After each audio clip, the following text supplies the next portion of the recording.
बदलापूरमधील मुलींवर अत्याचार झालेली ती शाळा पुन्हा सुरू। आजपासून 5वी ते 12वीचे वर्ग सुरू। 20 ते 25% विद्यार्थ्यांचीच उपस्थिती। बदलापुरातील प्रकरणानंतर मुलींच्या सुरक्षेसाठी सरकारचा मोठा निर्णय। शाळा आणि शाळेच्या परिसरात सीसीटीव्ही बंधनकारक। अत्याचाराची घटना घडल्यास 24 तासात शिक्षणाधिकाऱ्यांना याबाबतची माहिती द्यावी लागणार। महिला पत्रकार आणि वामन म्हात्रेंच्या संभाषणाचं सीसीटीव्ही समोर। 20 तारखेच्या वादाचा सीसीटीव्ही। महिला पत्रकार आणि वामन म्हात्रे यांच्या वादाचा पोलीस तपास सुरू।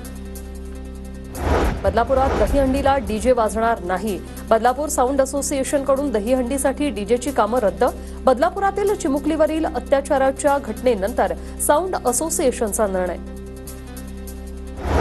नाशिकच्या सिडको परिसरात 10 वर्षाच्या चिमुकलीचा विनयभंग। उपेंद्रनगरमधील ज्ञानेश्वरी क्लासेसमधल्या शिक्षकानेच अंगलट केल्याची तक्रार। पॉस्को अंतर्गत गुन्हा दाखल। बुलढाण्याच्या जयस्तंभ चौकात 2 महिलांकडून महिलांना सुरक्षा देण्याचा संदेश। लाडकी बहीण योजना नको, महिलांना सुरक्षा हवी अशा आशयाच्या बॅनरने वेधलं लक्ष। मुंबई महापालिकेतील लिपिक पदाच्या भरती प्रक्रियेतील अटी वादात। जाचक अटी रद्द करण्याची सर्व स्तरातून मागणी। पश्चिम रेल्वेवरील 320 स्थानकांमध्ये इलेक्ट्रॉनिक इंटरलॉकिंग प्रणाली यशस्वीपणे कार्यान्वित। यामुळे सुरक्षा, कार्यक्षमता आणि रेल्वेच्या हालचालींवर अचूक नियंत्रण ठेवण्यात येणार। 10 वर्षांमध्ये मेट्रो 1 मार्गिकेवरून 100 कोटी प्रवाशांचा मेट्रोतून प्रवास। 13 ऑगस्टला 5 लाखांचा टप्पा पार। दररोजची प्रवासी संख्या 4.5 लाखांवर। मुंबईतील जलवाहिन्या दुरुस्तीसाठी 2500 कोटींचा खर्च करणार। तक्रारीच्या निवारणासाठी जलवाहिन्यांच्या दुरुस्तीचं कंत्राट। पूर्व आणि पश्चिम उपनगरातील 15 विभागांसाठी निविदा मागवल्या। कल्याण डोंबिवलीतल्या युवा राष्ट्र महिला गोविंदा पथकाची 6 थर रचण्याची तयारी। शिवाजी महाराजांनी महिला सुरक्षेसाठी घेतलेल्या कठोर निर्णयाप्रमाणे सरकारनेही उपाययोजना करण्याची मागणी। मंत्रालयाच्या सुरक्षिततेसाठी मंत्रालयावर ड्रोनद्वारे बारीक लक्ष ठेवलं जाणार। 41,75,05,634 रुपयांच्या खर्चाचा आकडा तयार। गृह विभागाच्या उपाययोजना। पुणे जिल्ह्यातील पूरग्रस्तांना राज्य शासनाची मदत मिळायला सुरुवात।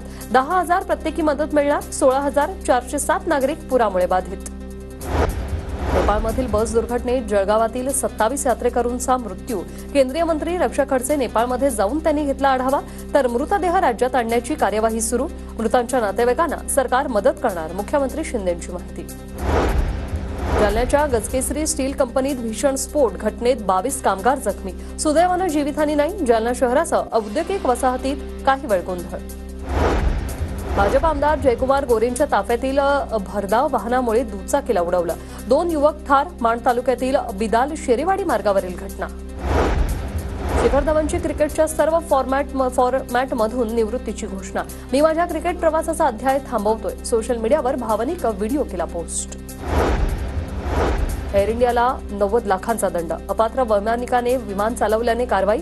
संचालक पंकुल माथुर यांना 6 लाख आणि प्रशिक्षण संचालक मनीष बासवाडा यांना 3 लाखांचा दंड। उद्योगपती अनिल अंबानींना भांडवली बाजारात व्यवहार करण्यासाठी 5 वर्षांसाठी आता मज्जाव।